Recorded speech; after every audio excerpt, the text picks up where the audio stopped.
Assalamualaikum warahmatullahi wabarakatuh. Alhamdulillah, alhamdulillahilladzi ahyana ba'dama amatana wa ilaihin nusyur. Asyhadu an la ilaha illallah lahu da'watul haqq. Harisun 'alaiha wa ujaba tabsyiri biha wal takum minkum ummatun yad'una ilal khair wa ya'muruna bil ma'ruf wa yanhauna 'anil munkar wa ulaika humul muflihun. وأشهد أن محمدا عبده ورسوله بلغ الرسالة وأدى الأمانة ونصح الأمة وكشف الغمة حتى أتانا اليقين ليلها كنهارها لا يزيغ عنها إلا هالك.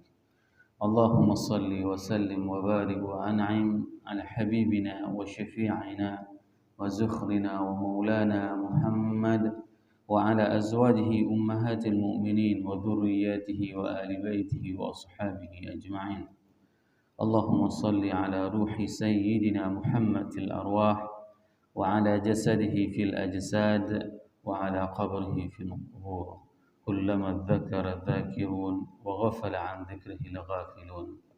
رب اشرح لي صدري ويسر لي أمري واحلل عقدة من لساني يفقهوا قولي أما بعد.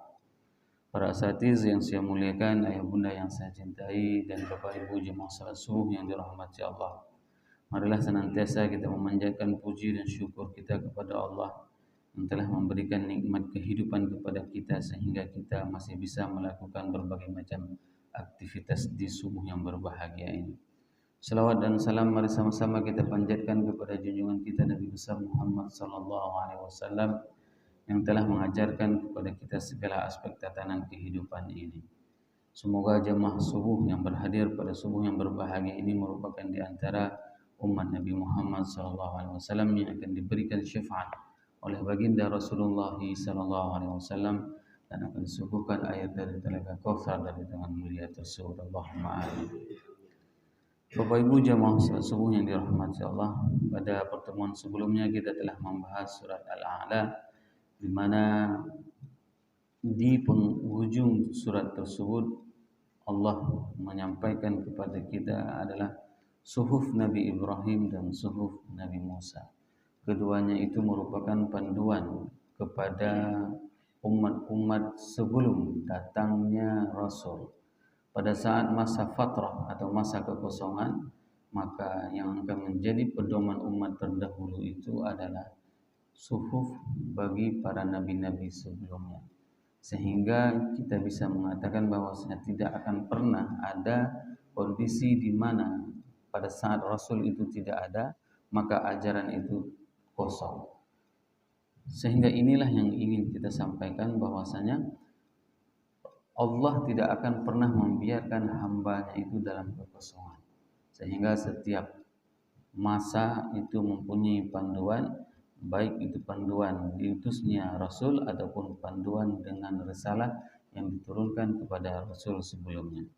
InsyaAllah pada subuh yang berbahagia ini kita akan membahas surat Al-Ghasyiyah. Ini di antara surat yang paling sering kita mendengarkan bacaannya di hari Jumat. Surat ini sangat penting Bapak Ibu jemaah yang dirahmati Allah. Kenapa? Karena kalau seandainya kita menyadari betapa maknanya, maka ini akan mengubah keimanan kita kepada Allah. Imam Ibnu Ashur menjelaskan di dalam tafsirnya At-Tahrir wa Tanwir, beliau menyebutkan summiyat fi musahif wa tafsir suratul Ghasyiyah. Disebutkan bahwasanya nama surat ini yaitu di dalam buku mushaf, di dalam Quran maupun di dalam tafsir dengan namanya surat Al-Ghasyiyah. Begitu juga Imam Tirmizi di dalam kitab tafsirnya, beliau menyebutkan dikarenakan adanya lafaz Al-Ghasyiyah, maka surat ini dinamakan dengan surat Al-Ghasyiyah. Kenapa disebut dengan surat Al-Ghasyiyah? Dikarenakan di dalam surat ini ada kata yang bernama kata Al-Ghasyiyah. Wa thabata fi sunnah tasmiyatuha. Adapun di dalam sunnah, di dalam hadis itu disebutkan nama surat ini adalah dengan hal ataka hadithul ghasyiyah. Berbeda penyebutannya. Di dalam tafsir, di dalam mushaf, surat ini diberikan nama dengan Al-Ghasyiyah, akan tetapi di dalam sunnah, di dalam hadis itu disebutkan nama surat ini adalah surat hal ataka hadithul ghasyiyah. sebagaimana itu disebutkan di dalam kitab Muwatta. Kitab Muwatta itu merupakan kitab hadis pertama sekali yang dikarang oleh Imam Malik. Imam Malik merupakan salah seorang ulama besar dan beliau adalah mengabdi dirinya di Madinah, membuat pengajian di sebelah kubur Nabi Rasulullah SAW. Sehingga apa yang dikatakan oleh Imam Malik, tidak ada omongan yang salah ya, kecuali omongan sahib hadzal qabr. Beliau menunjukkan seperti itu. Kecuali omongan yang punya kuburan ini. Omongan saya, omongan Bapak Ibu ada kemungkinan silap, tersilapkan, sehingga itu bisa dipelintir oleh orang-orang yang tidak suka kepada kita. Sikit aja kita salah, itu sudah dijadikan sebagai bahan bully. Nah, hari ini pada saat kita mendengarkan perkataan Imam Malik, bahwasanya mengatakan tidak ada satupun perkataan yang salah, perkataan manusia, kecuali perkataan kubur ini. Nah, beliau juga salah seorang ulama besar, di mana beliau di setiap bulan Ramadan beliau tidak membuka pengajiannya, beliau menutup pengajiannya. Ini yang dicontohkan oleh Imam Malik. Dan beliau setiap malam bertemu dengan Rasulullah SAW. Coba bayangkan, ma namtu lail illa ra'aitu Nabi sallallahu alaihi wasallam. Aku tidak pernah tidur malam kecuali ketemu sama Rasulullah sallallahu alaihi wasallam. Dan beliau mengarang kitab hadis yaitu kitab Muwatta, di mana hadis-hadis tersebut adalah hadis-hadis yang sahih. Bahkan para ulama mengatakan bahwasanya Imam Syafi'i sendiri mengatakan bahwasanya setelah Quran, kitab hadisnya itu adalah yang paling utama adalah kitab Muwatta, kitab karangan Imam Malik. Di dalam Muwatta tersebut disebutkan nama surat ini adalah dengan nama Hal Ataka Hadithul Ghasyiyah. Wa rubbama summiya suratul Hal Ata biduni kalimati Hadithul Ghasyiyah bidzalika anna Wahab Ibnu Atiyah fi tafsirhi wa huwa al-ikhtisar. Hal seperti itu disebutkan oleh Ibnu Atiyah di dalam tafsirnya wa huwa al-ikhtisar. Ibnu Atiyah juga menjelaskan dengan surat Hadithul Ghasyiyah, Hal Ata, dan surat ini merupakan wahiyya makkiyatun bil ittifaq. Ini merupakan surat yang diturunkan secara keseluruhannya di Mekah. Ini yang harus kita pahami semua. Kenapa ada sebagian ayat itu diturunkan di Mekah, ada diturunkan di Madinah. Tapi proses penamaan Mekah Madinah itu bukan karena tempat. Proses penamaan Mekah Madinah, Makkiyah Madaniyah itu dikarenakan proses yang dinamakan dengan proses hijrah. Ayat yang turun sebelum hijrah itu adalah ayat Makkiyah.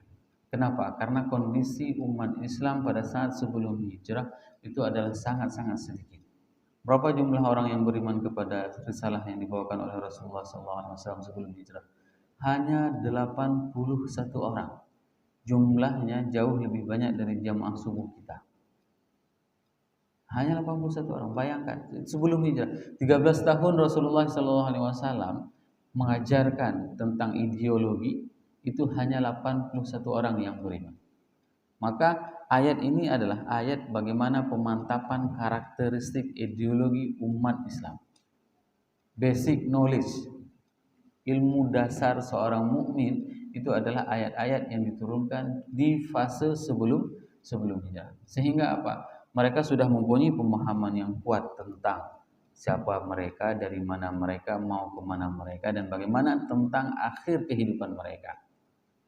Ini yang paling penting, fondasi utama di dalam kehidupan kita. Banyak orang pada saat mereka mempelajari tentang dunia beserta isinya, akan tetapi mereka tidak tahu dari mana mereka dan bagaimana perjalanan hidup mereka dan mau kemana akhir kehidupan mereka. Nah, di fase Makkiyah inilah fondasi tentang keimanan seorang mukmin itu ditempa dengan sebenar-benarnya. Sehingga ayat yang diturunkan di sebelum hijrah itu adalah ayat mengenai bagaimana kehidupan di hari akhirat. Bagaimana tentang azab neraka, bagaimana tentang suasana dahsyatnya hari neraka. Hari ini kalau seandainya kita membacakan Al-Quran, itu kenapa nggak connect? Kenapa nggak nyambung? Ini banyak terjadi. Padahal apapun yang disampaikan dalam Al-Quran ini adalah benar, Bapak Ibu jemaah yang dirahmati Allah. Ini adalah berita yang pasti. Tapi begitu ada orang yang cerita tentang mimpi, kita begitu langsung percaya. Bahkan mimpi itu langsung ditanya kepada orang dukun. Apa artinya? Apa maknanya? Berapa nomornya? Ada yang seperti itu. Diterjemahkan langsung dalam kehidupan sehari-harinya. Padahal Al-Quran ini adalah yang benar. Bapak Ibu pernah mendengarkan orang yang dia mengatakan dirinya bahwasanya dia telah mati, dibawa masuk ke neraka, dikasih nampak neraka bagaimana? Kenapa kita begitu percaya sama cerita orang itu? Padahal Al-Quran sendiri menceritakan hal apa yang diceritakan oleh orang dalam mimpi tersebut. Ini suasana yang paling dahsyat pada saat Al-Quran menyebutkan tentang Al-Ghasyiyah tersebut. Wahia ma'dudatun sab'atu wa sittun wa sittin, bahwasanya dia merupakan jumlah bilangan surat yang ke-67 di dalam diturunkannya Al-Quran. Nuzilat ba'da suratun An-Naziyat, dan dia diturunkan setelah surat Al-Dhariyat, wa qabla suratil Kahf, dan sebelum surat Kahfi. Ingat baik-baik, surat ini diturunkan sebelum surat Al-Dhariyat dan diturunkan setelah surat Az-Zariyat, wa qabla suratul Kahf, dan sebelum surat Kahfi. Wa ayatuha sittu wa ashruna, dan jumlah ayatnya itu adalah 26 ayat. Apa cakupan dari surat Al-Ghasyiyah ini? Ishtamalat hadhihi surah ala tahwil yaumil qiyamah wa ma fihi min al-iqab. Bahwasanya ini menceritakan tentang suasana hari akhirat. Hari yang pasti akan terjadi, hari yang penuh dengan hiruk pikuk, di mana wajah manusia itu akan tertunduk hina, di mana mereka akan menyesali tentang kehidupan di dunianya.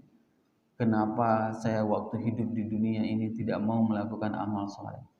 Baru-baru ini viral, Bapak Ibu jemaah yang dirahmati Allah, ada salah seorang artis yang dimatikan suri. Dia menceritakan tentang mati suri. Sebenarnya itu bukan mati. Manusia mati cuma sekali. Hidup dia sekali. Jadi tidak mungkin seseorang itu sudah mati hidup lagi. Nanti kalau tidak percaya tanya lagi sama dokter. Tanya sama dokter bagaimana gitu. Yang berlaku pada orang tersebut adalah perjalanan ruhnya.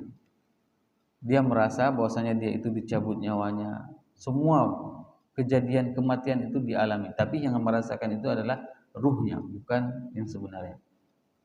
Dicabut nyawanya. Bagaimana dicabut nyawa? Dia menceritakan bahwasanya dicabut nyawa itu seperti diparut. Ada parutan, diparut. Dia ceritakan seperti itu. Setelah itu apa yang terjadi? Bahkan dia merasakan sakitnya luar biasa pada saat dicabut nyawa.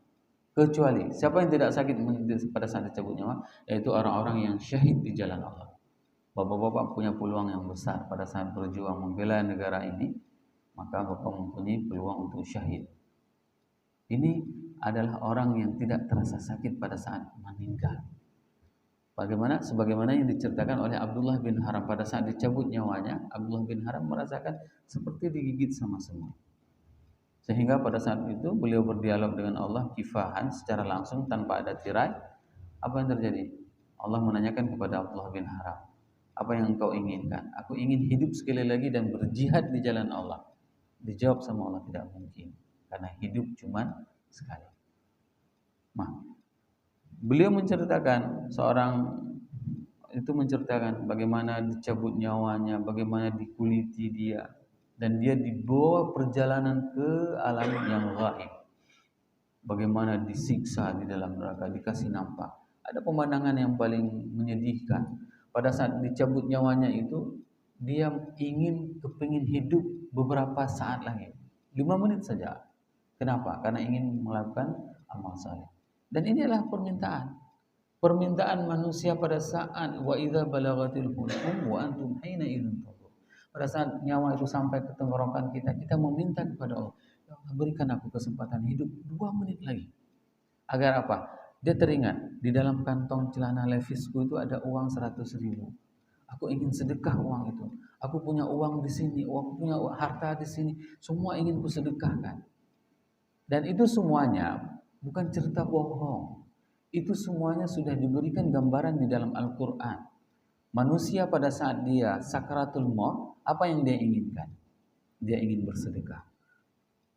Laula akhartani ila ajalin qarib.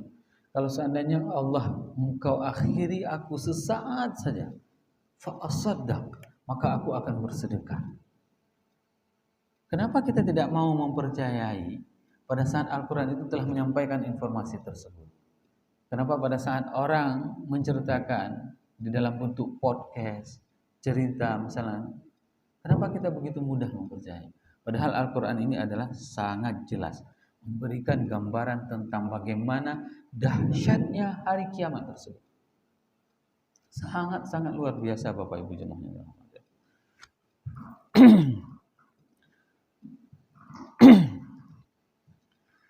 Imam Ibnu Ashur menjelaskan bahwasanya hal ataka haditsul ghasyiyah tersebut adalah dengan kata-kata al-istifham. Itu dibuka dengan pertanyaan, yaitu apakah telah datang kepada kalian berita tentang hari kiamat? Sebenarnya kalau kita terjemah dengan hari kiamat itu tidak akan nyambung, tidak akan mendapatkan feel, rasa. Tapi kalau seandainya kita membaca apa arti ghasyiyah, ya, maka kita akan mengetahui makna yang sebenarnya. Bagaimana yang dimaksud dengan al-ghasyiyah? Wa yutlaqul ghasyan ala ghuyubatil aql, yaitu orang-orang yang kehilangan akal sehat. Al-ghasyiyah itu adalah orang-orang yang kehilangan akal sehat. Bisa dilihat orang yang hilang akal sehatnya, dia akan ngomong di jalan sendiri, tunjuk ke atas, ya kan? Bagaimana orang kehilangan akal sehat? Orang gila. Kondisi orang-orang nanti di hari akhirat mereka itu akan gila. Begitulah ketakutan mereka terhadap hari akhirat. Ya. Wal ghasyiyah huna al-ilmu bil ghalabati ala sa'atil qiyamah kama yu'dhanu bidzalika qawlu aqibihi wujuhu yawma idzin. Dan ini kita mengetahui bahwasanya yang dimaksud dengan ghasyiyah ini adalah kondisi tentang hari akhirat. Dari mana kita mengetahui kondisi hari akhirat? Dari wajah mereka. Orang-orang pada saat kita melihat wajahnya lesu, muram, dan tidak semangat, itu menunjukkan bahwasanya itu bukan kiamat bagi dia. Ya? Ada orang yang merasa kepanikan, dan ini terjadi pada saat tsunami. Pada saat tsunami tersebut ada salah seorang waktu lagi lari-lari itu, dia mengatakan satu orang wajah kawannya itu sangat takut. Tapi dia cerita, ini bukan kiamat ini. Kok tahu kamu bukan kiamat? Katanya. Dari wajahmu itu tidak menunjukkan rasa kiamat. Kalau seandainya kiamat wajahnya bukan seperti ini katanya. Oh ya, kenapa? Karena kalau kiamat pasti kemarin itu matahari tidak terbit dari arah timur. Katanya. Dia masih bisa memikirkan seperti itu sehingga kepanikan begitu dahsyatnya guncangan gempa tsunami bagi dia biasa. Tidak ada rasa panik yang berlebihan. Tapi al-ghasyiyah ini itu dapat diketahui dari bagaimana wajah seseorang pada hari itu memang rasa takut, rasa kehilangan akalnya yang sangat luar biasa. Rasa kepanikan yang sangat luar biasa. Allah di sini mengingatkan kita tentang bagaimana pedihnya azab tersebut dan dahsyatnya hari tersebut. Wa kaunul istifham hal mufidatun bima'na qad. Kata-kata hal apakah telah datang itu adalah istifham, pertanyaan. Akan tetapi makna yang sebenarnya dari istifham tersebut itu adalah telah datang. Ya, bahwasanya orang-orang kafir pada saat itu telah diberikan peringatan tentang apakah telah datang kepada kalian berita tentang hari akhirat. Dan kata-kata hal ini bermakna bahwasanya telah datang kepada kalian berita peringatan tentang hari akhirat. Wa atharat wujuhun kinayatan an ashabiha huna wa fi mithli hadzal maqam li anna halatul wujuh tabniun ala halati ashabiha. Kenapa diungkapkan dengan kata-kata wujuhu yauma idzin khasyah? Kenapa dengan wajah? Dikarenakan wajah merupakan salah satu anggota tubuh yang menunjukkan ekspresi seluruh tubuh kita. Ya. Ada orang marah, kita tahu marahnya dari mana? Enggak mungkin dari tangannya, tapi dari wajahnya. Kita tahu orang itu bahagia dari mana kita tahu? Dari wajahnya. Kita tahu orang itu sedang istilahnya putus asa dari mana? Dari raut wajah, dari raut wajahnya. Maka pengungkapan kata-kata wujuhu yauma idzin khasy'ah, pada hari itu wajah mereka tertunduk hina. Ungkapan kata-kata wajah itu menunjukkan bagaimana kondisi keseluruh tubuhnya, di mana manusia itu memang sangat-sangat hina. Bisa dibayangkan kalau seandainya Bapak Ibu melihat orang yang sedang dihukum, maka posisi dia itu mungkin sangat-sangatlah hina. Itu tidak ada apa-apanya jika dibandingkan dengan kondisi kehinaan wajah yang tertunduk pada hari akhirat. Wa muta'allaqun yawma idzin bil khasyiah qadama ala muta'allaqihi lil ihtimam bidzalikal yawm, dan dikaitkan antara yauma izin dengan khasyah, ya, hari itu dengan rasa takut dan hina. Itu dikaitkan dikarenakan apa? Dikarenakan pentingnya hari itu. Hari kiamat itu sangat-sangat penting, Bapak Ibu jemaah yang dirahmati Allah, untuk kita mempersiapkan diri kita untuk tidak sampai wajah kita hina, untuk tidak sampai kita ketakutan seperti yang digambarkan di dalam Al-Qur'an ini. Bapak Ibu jemaah yang dirahmati Allah, selanjutnya Allah menjelaskan di dalam